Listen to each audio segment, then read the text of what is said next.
Hey guys, how's it going? Hope you're doing well. My name is Crown, and today I'm going to read you some very interesting stories that I hope that you're gonna love. And now, without further ado, let's go!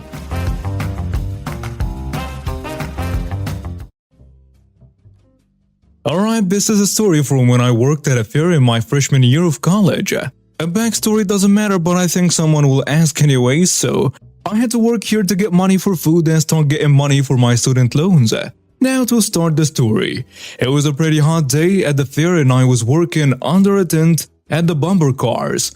I'm pretty sure the manager just didn't want to deal with an 18-year-old getting heat stroke because of him.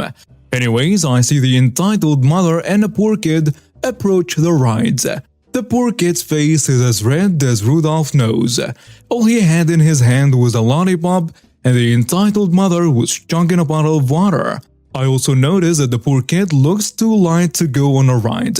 At the fair I worked for, we have to weigh the people going on bumper cars, so they won't break their bones when they get hit by another car. After about 20 minutes, the entitled mother and her poor kid make it to the front. I put the poor kid on the scale and as guessed, he's too light. And the following conversation ensues. A bit of rewarding, because I don't remember the exact conversation. Sorry ma'am, but your son is too light for this ride. Maybe I suggest one of the other ones? No, he'll be fine. Just let him on. Ma'am, I can't do that. Alright, I'll just leave him here then. It is not my job to babysit your kid. Do not disrespect me. Alright then. I just decided to let this go and watch the poor kid for a little while. I let everyone onto the ride and just as I'm about to start, I hear a thump and tons of gasps. I turn to look behind me and the poor kid is on the ground passed out. Thank God my podium was in the grass. I quickly called the manager on the walkie-talkies he gave us and picked up the kid. Does anyone have any water? I yell. A lady hands me a bottle and I pour it on the kid's face to cool him down. The manager comes with an ice pack to cool down the poor kid, and this whole time the entitled mother has been huffing and puffing and mumbling about how the ride hasn't started yet. I ignored all of this until she finally said something out loud. Leave him, he'll be fine. Ma'am, we can't do that, he could die. No, he won't. He's my kid and I know what's best. I was fuming at this point that this lady was choosing a ride over her child.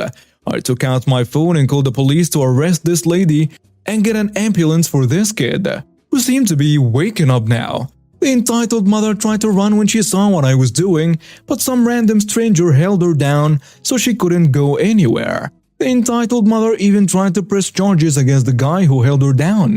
The cops arrived with the ambulance. The poor kid was placed in the ambulance. The entitled mother was placed in the cop car and CPS was called. Her poor husband was called as well, but the CPS was needed to investigate the home.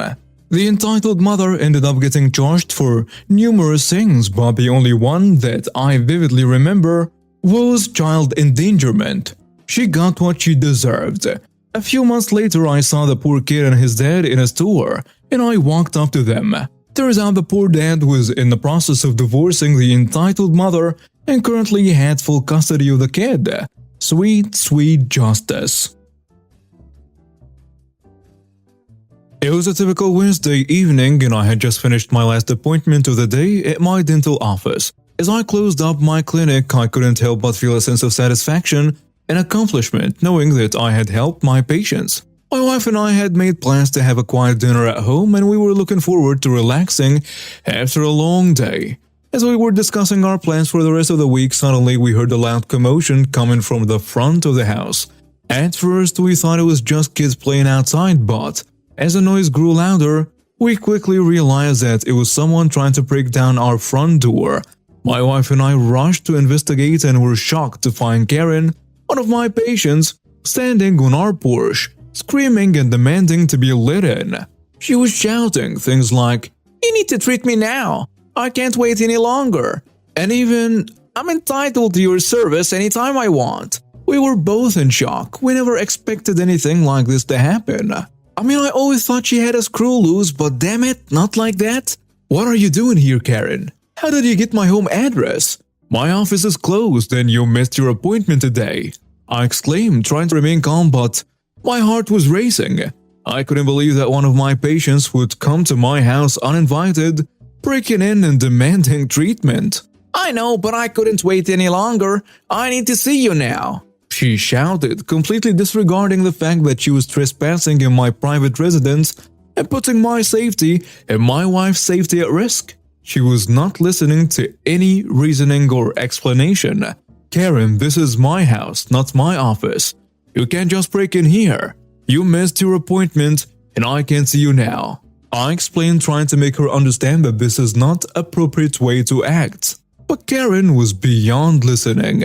She was furious and she started to curse and demand that I drop everything and attend to her dental needs. She was not hearing any logic or reasoning.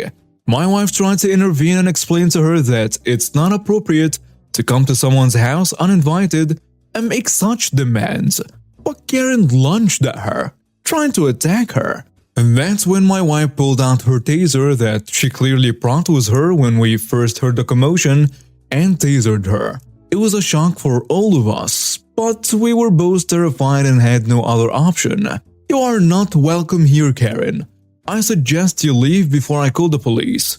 I warned her while trying to control my anger and make sure that she understood that her behavior is unacceptable, but she was still beyond reason, refusing to listen or leave. I don't know if it was because she was stubborn or because she couldn't physically leave, but oh well. At that point, I had no choice but to make good on my threat and call the authorities. The police arrived at the scene quickly, and upon hearing our account of the events, they arrested Karen and charged her with trespassing and assault.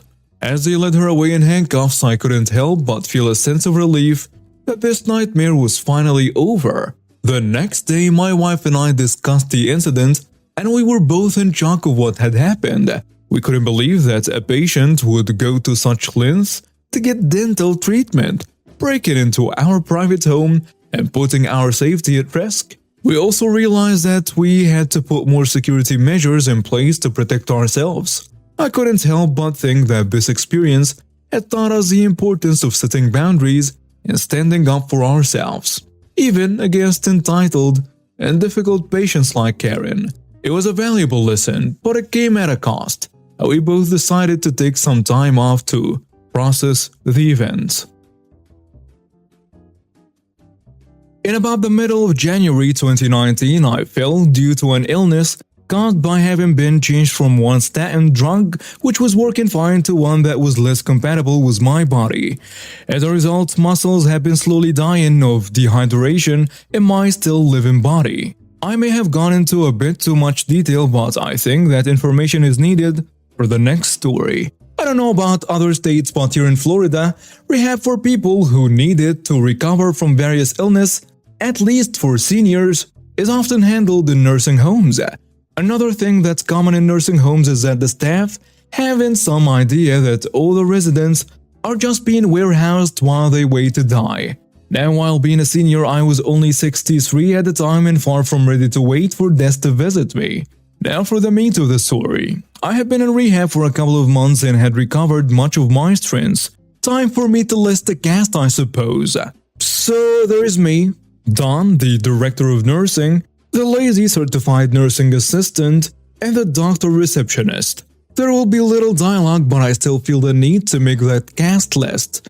One day I had an appointment with a new doctor whose office was about 30 minutes away across town. This appointment happened to have been scheduled for a short time before I was cleared to quit using a wheelchair in favor of a rollator type of walker. This being an important appointment, I made sure that I was ready and waiting in the dining room/day room in a highly visible location. As I waited, I didn't know that the assistant, who was visible from where I was sitting in a wheelchair, was the one who would be driving. I was ready over an hour before appointment time, just trying to be sure that I will be able to go as soon as the driver was ready to take me. Remember, this is a first visit and doctors' offices always have extra paperwork for first-timers. So anyway, I sat there waiting until about 15 minutes before the appointment. At the time, I had no clue where the doctor's office was, so I figured that the driver, I still didn't know that the assistant was a driver, knew just how long it would take to get me there. Anyway, the assistant comes up to me. Are you ready to go? Been ready for around an hour now. Okay, I just need to bring the van up. Remember, I'm in a wheelchair. So not only does she need to bring the van over to the door, but she also needs to get me loaded up and the chair locked down. After loading me up and securing me in the van, we leave the facility for half-hour ride to the doctor's office. We arrived at the doctor's office over 15 minutes late. I got wheeled up to the window and handed over my paperwork. I should note here that the assistant had doubts that I was able to hold the paperwork from the van to the receptionist window. I was feeling quite insulted by her at that point. My thoughts were about her doubting my mental ability to do such a simple thing while she has sat at the nurse's station playing on her phone until it was too late to get me there on time, which to me showed that she didn't have the mental ability to prioritize her activities in such a way as to get me to the appointment on time. Anyway, I'm sitting in a waiting room and I hear my name being called. I wheel over to the doctor receptionist window. Mr. Opie, I'm sorry, but you arrived too late. Late? How much late?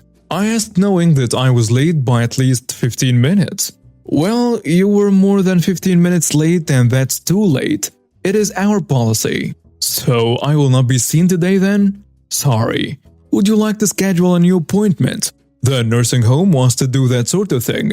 I guess it's to avoid conflicting appointments. On my arrival at the nursing home, I informed the appropriate staff member of the need to reschedule the appointment and go about entertaining myself while I wait for the notice of the new appointment. When my new appointment comes up, I have made enough progress that I'm allowed to use a rollator type walker rather than a wheelchair. Again, I get the lazy assistant as a driver, which doesn't bother me much until I see that she's playing with her phone when we should be getting ready to go.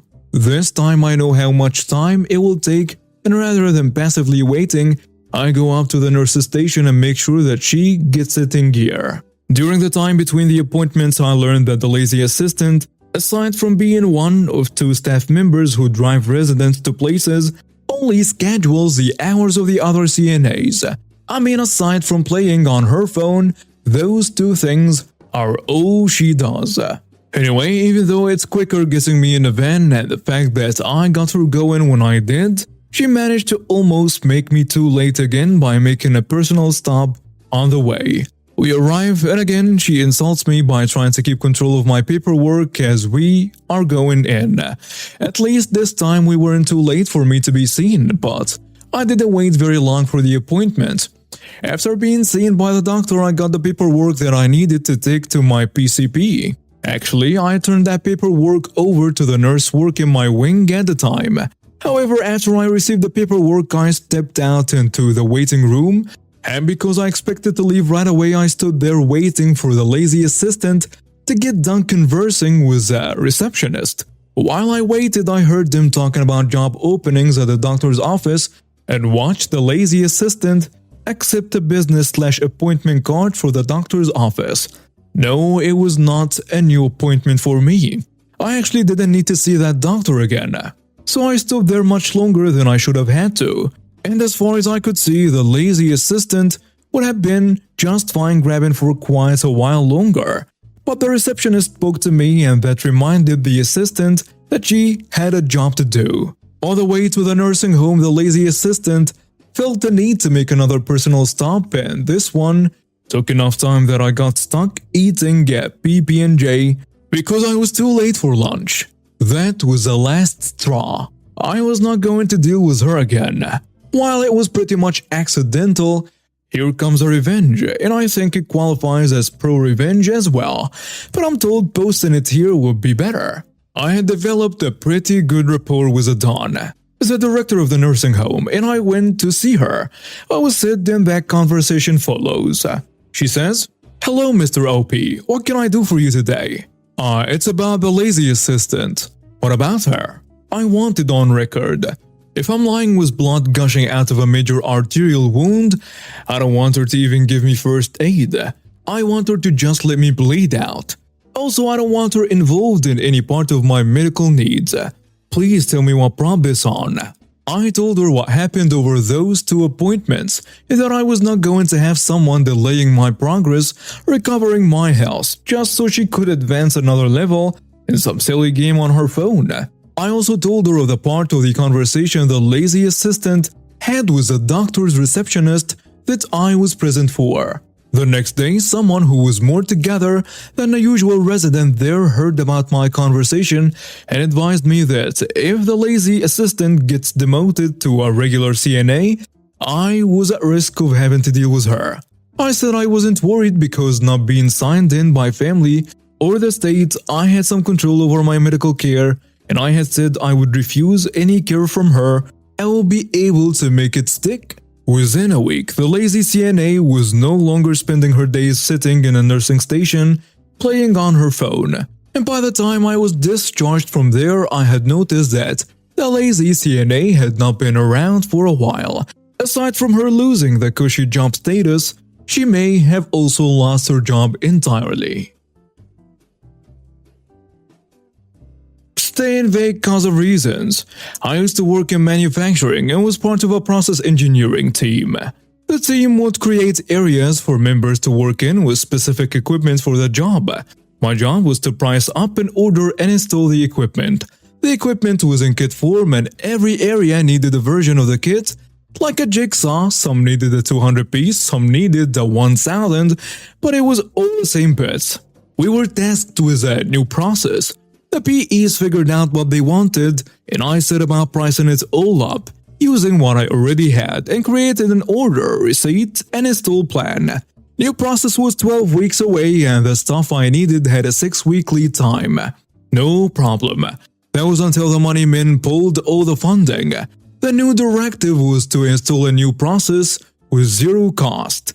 Oh, genius. So, at 12 weeks to go, I told all the PEs, there is gonna be no new equipment. I moved on to other tasks, abandoning all the kids' work. We have weekly meetings where I report every week. Well, I have no money, so no new kits. With 5 weeks to go, all the PEs and manufacturing teams eventually realize that they are in trouble. Without the kits, they have massive increases in their process times and won't achieve the process. So they all go en masse to the money men. We need these kits. After a few days, one of my bosses, I had loads, comes to me and says, got you the money. Order them kits. Well, it's a bit useless to ask now. I reply, all the kit plans are from 12 weeks ago. And apart from the fact most of the PE's plans will have changed, the kits won't get here in time anyway, as it's 4 weeks to go and the stuff needs to be ordered 6 weeks before. Just order it anyway, we will sort it. He demands. There is no point, boss. That ship has sailed. The supplier won't be able to deliver. Right, let's go talk to that supplier. So off we go, 3-hour drive, where my boss asks the supplier, what can we do to get the kits on time? Order it when OP told you to. But whatever we do now, I cannot guarantee when you will get it. So plan for 6 weeks. I was asked to leave the room where I assume they discussed money. I believe, not certain, the original cost I had priced up was nearly doubled. So back in the office next day with 4 weeks to go, boss comes to me and says, can you create a receiving plan for the kits please? So I do, with a 6-week lead time to arrive 2 weeks later than we needed. I show the boss. Change the receiving date to 4 weeks, not 6. But that's not correct, boss. Just do it, I'll lean on supplier, get it sorted out. I redo the plan, 4-week lead time, not 6. I printed off a couple of copies. Give one to boss 1, then go straight to another boss, and inform him of what's going on. Boss 2 thanks me for the information and follows boss 1 into a manager meeting, where sure enough boss 1 tells everyone the kits will be here in 4 weeks. Lots of well dones and good jobs are slapped upon boss 1. In the next 4 weeks, boss 1 rings supplier every day and reports back everything is peachy. Boss 2 gets me to follow up daily with supplier. And it's far from peachy. They are in chaos trying to get multiple kits together with 0 prep and short lead time. As tool day arrives, supplier has not been ready. Boss 1 insists they send what they have. Boss 1 feeds back, there is a delay. Upper management is furious. Who told you that it would be ready? Boss 1. I was just going off the receiving schedule. Boss 2 interjects. Excuse me, but my equipment guy gave me a plan that did say 6 weeks. The upper management says, who's doing 2 different schedules? And Boss 1 answers, there has obviously been a mistake. I'll investigate. Upper management, where did you get that schedule? Boss 1, let's take this outside this meeting and I will fully brief you. Anyway, so remember I said it's like a jigsaw? The first delivery, suppliers send the corner pieces for every kit. Next day, the bottom edge pieces for every kit. The top edge pieces for every kit. Basically, we ended up receiving a bit of every jigsaw every day. For 2 full weeks. So 6 weeks after ordering, all the jigsaws were in.